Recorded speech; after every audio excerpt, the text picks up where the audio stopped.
Hello everyone, welcome to another podcast. My name's Ben Lister. Hope you're all well today.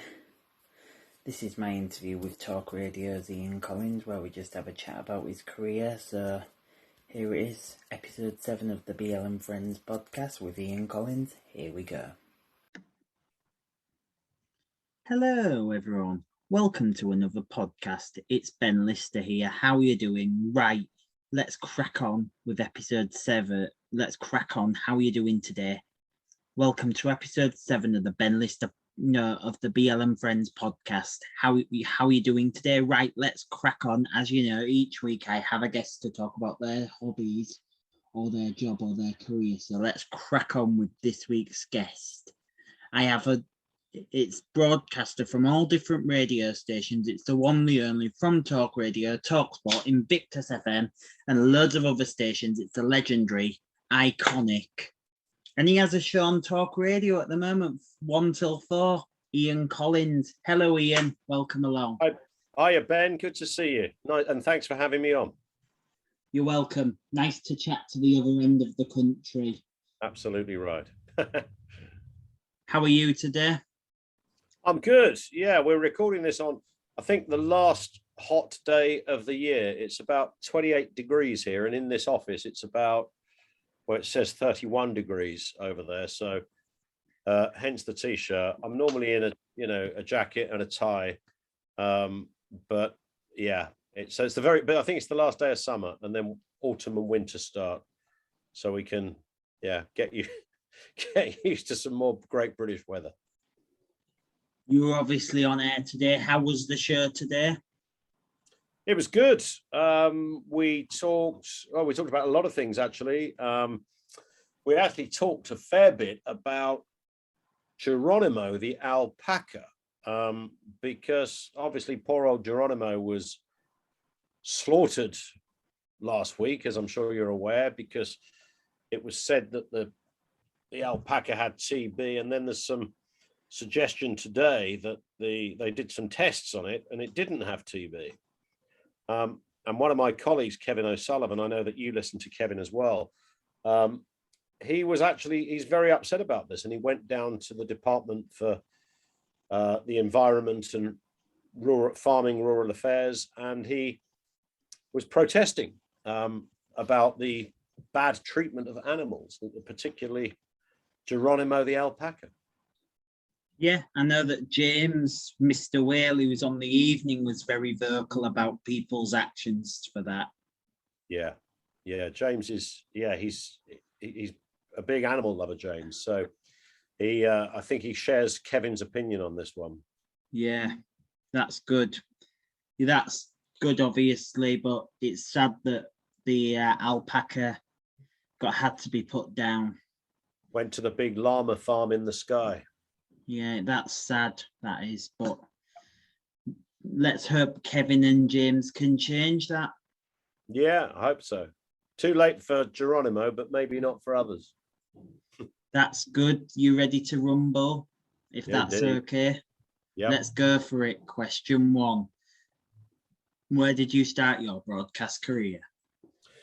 This was Invicta FM, which is Kent's main music station. It was at a time when local radio had a very big impact on the various areas they served. They were big stations, whether you were listening to Capital in London, whether you were listening to Hallam in Sheffield, whether you were listening to Red Rose in Lancashire or Invicta in Kent. They were absolutely huge. All the people on the schedules were huge, and they really had no competition other than national radio. There was nothing else out there. There was nothing on your phone to listen to.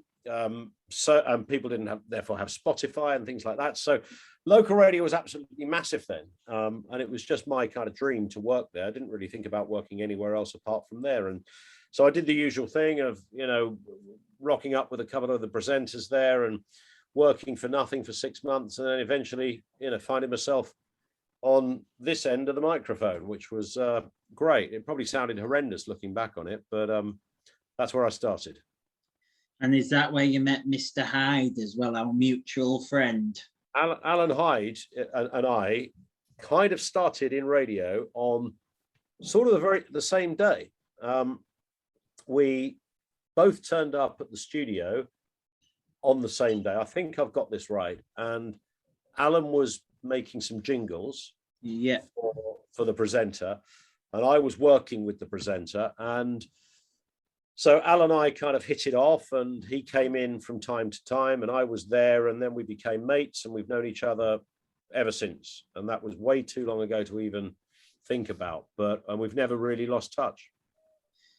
You should get him on your afternoon program sometime. Yeah, every time there's a motor racing story, I think, you know, we should cut, because we don't really cover those stories, but we should do, if for no other reason than to get Alan Hyde on, because he's great and he's got the greatest kitted out digital studio on the planet. So Studio 22, which is his bread and butter, is a fabulous place. And yeah, I'm sure we will at some point get Hyde back up. He used to be on. He used to come on TalkSport a lot, because he was kind of, for a while, he was kind of producing and co-presenting really with me, which was fabulous. It was in the middle of the night, and we just kind of riffed together, and yeah, just chewed the fat and had some fun really. Al's great. So, yeah. Al, me and him went on for an hour last time we spoke. That's great. Fantastic. Question 2, who were your inspirations in broadcasting when you were starting out? It's funny because without sounding boring, I don't really remember having one sort of or two single presenters. All I do know is that we were a Radio 2 house, and so the people that we would listen to would be Terry Wogan, obviously a massive legend in anybody's book in radio. There was a guy called Jimmy Young who preceded Jeremy Vine. There was Gloria Hunniford, David Hamilton, and all of these and Radio 2 was just, and it still is to this day. They it's a huge station. They very much got a niche. Radio 2 shouldn't make sense really on paper. You know, they have an entertaining show, then they have a music show, then they have a current affairs show, then they have a zoo format show, then they have a really entertaining drive show. If you were starting a commercial station, you would never do that. You wouldn't put Jeremy Vine in the middle of a music rota, but it works, and it's kind of always worked. And so as a kid growing up, that was always on. And I just thought, this sounds like the kind of thing I would like to do.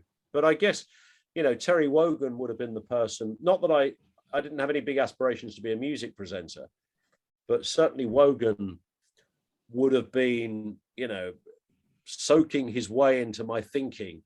I'm pretty sure of that. Brilliant. Yeah, we'll move on to question 3 now. What is your favourite part about the job? Favourite part about the job is the continuing realization that it's not really a job. It's you know, I often say this on the radio. My dad earned his living shinning up ladders, painting houses for rich people. He was a painter and decorator.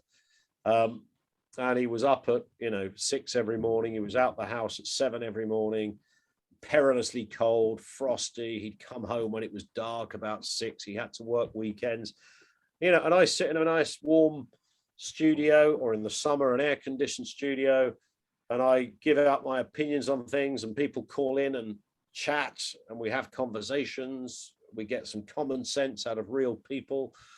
And so I'm it's never lost on me. There's almost not a show goes past where I don't think I'm incredibly lucky to be doing this, and I've never really stopped doing it since I started. Brilliant. Yeah, and also you're giving the stories to people, you're giving the different viewpoint to people's lives and stuff, and you put in the stories that, I'm not being disrespectfully, the BBC, ITV, some other stations don't really cover, because I've never heard about Geronimo the alpaca on the BBC before, or ITV. Yeah, absolutely. It's a case of finding, there's always a curious question about what makes a news agenda, what should be on the news agenda, and there's obviously times, COVID and things like that, which we'll come on to, I know, but that everybody would be talking about. But there's no reason why you can't find other subjects.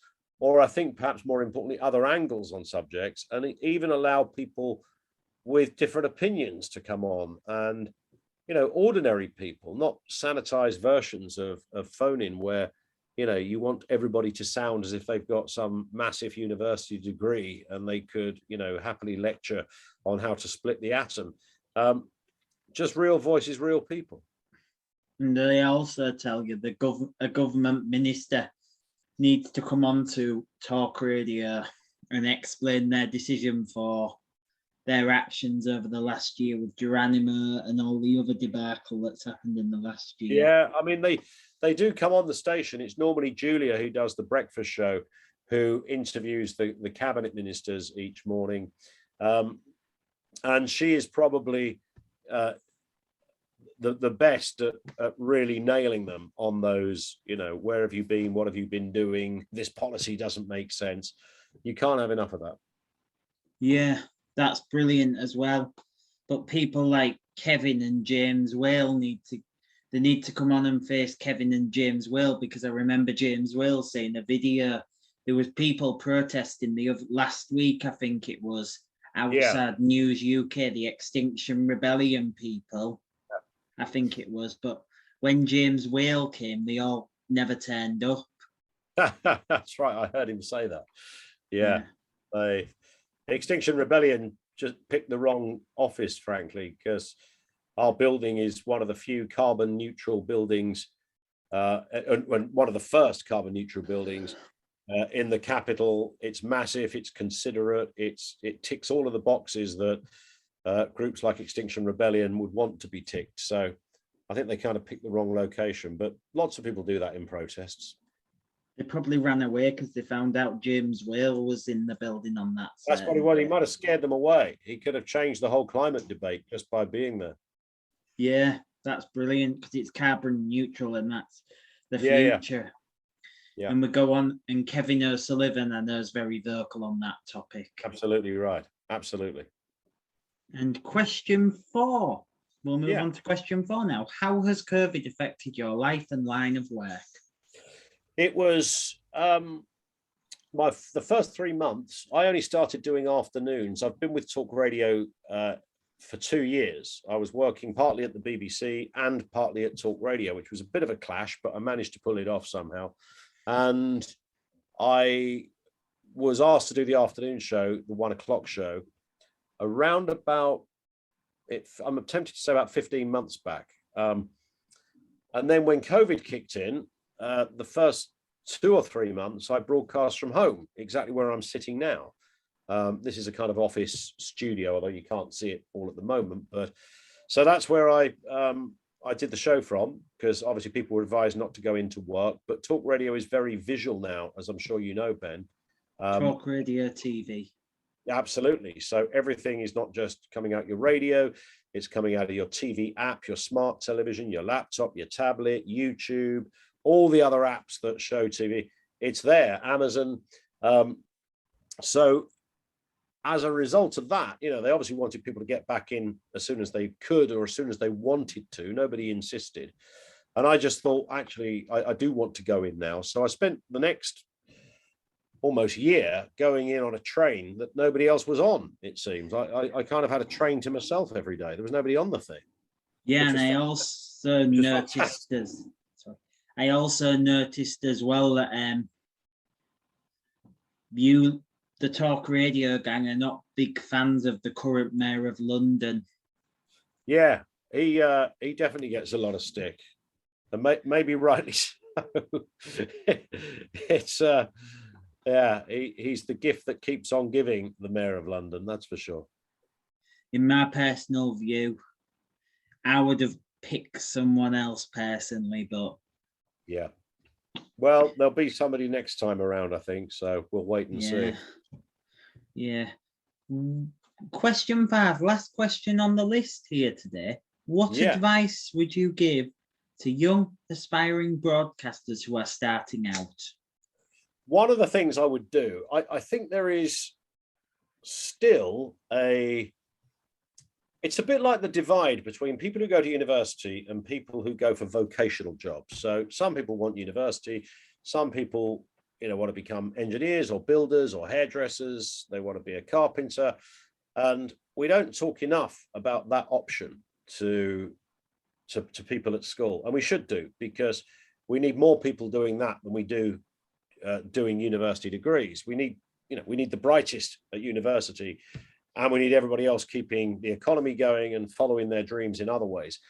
And using that analogy, when a lot of young people think about getting into radio, they automatically gravitate to music radio. Now, that might be because they want to work in music radio, and that's absolutely fine. They might want to work on Virgin, XFM, Radio 1, those kind of stations. They might see themselves as a Capital or a Heart presenter, Smooth, all of those.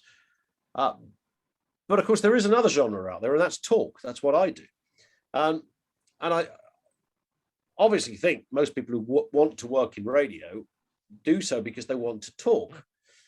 And so it surprises me that more media courses, or certainly more individuals, don't think about the talk genre more than the music genre, because it's fun, much more fun for a start. And if you want to talk, work in talk radio, because that's where you get to do just that. And as you will know, Ben, if you work in a lot of music stations now, you're playing 10 songs in a row. You might talk for, in total, about 2 minutes an hour. And actually, people go into radio because they feel they have something to say. So fine if you want to work in music radio, but I often think a lot of people don't consider talk as an option. They see that as something that happens further down the line. And sometimes it does. I think you've got to have a bit of life experience to do the talk genre. You've got to have lived a little bit, but it's definitely something I would say to people considering radio. Look at all the options that are out there. Do that thing of emailing radio stations and being a bit of a nuisance and saying, I'll come in, I'll work for free. Can I get some work experience? It's not easy because thousands of others are doing the same thing. If you start locally, that's never a bad thing because the pressure is off. You just get to see how it's all done, what a desk looks like, how it works, what an edit suite looks or an edit program looks like, how it works. Get all those skills under your belt. You might have already done them at university or college or something, but have all of that going on, and then fire out those CVs or work experience applications. The funniest thing, and I've said this wherever I've worked, I was at TalkSport for years, I was at LBC, now I'm at Talk Radio. All of those stations, there was never a week where they weren't looking for staff. They couldn't find a phone operator or an assistant producer or a producer. Somebody was off sick, somebody was on holiday, someone couldn't make it in. And yet when you say to people about radio, they say, oh, it's a closed shop. There's a big brick wall. Nobody could ever, you can't get into that industry. You have to know somebody and all of this. People would be staggered how often there are slots going. And I'm talking about mostly behind the scenes here. But if you went to a university or a college where they're doing a media degree and said, anyone fancy doing a phone operating shift on a national radio station this weekend, every hand would go in the air. Do you want to be an assistant? Every hand would go in the air. People don't think those jobs are there. They're always looking for people. So, and once you're in, if you do it correctly, keep your nose clean and do well, you will always be asked back. Brilliant. That's it for today. Thank you very much for joining us, Ian. Cheers, Ben. It's been a pleasure. Nice to talk to you as well. Take care. Do join me again soon for another podcast. But for now, please give it up for Mr. Ian Collins. Thank you very much for watching and listening. This will be available on YouTube and Wix.com. But do join me again soon. And thanks very much for joining me today, all of you. And that's a wrap. That was my interview with the legendary Ian Collins. Hope you enjoyed it. Hoped it filled a gap in your time. So yeah, more videos coming later on. One more video tonight with Phil Ray. So yeah, here we go. Hope you enjoyed that. Hope you enjoy that. And I'll talk to you in a bit. BL out. Bye bye.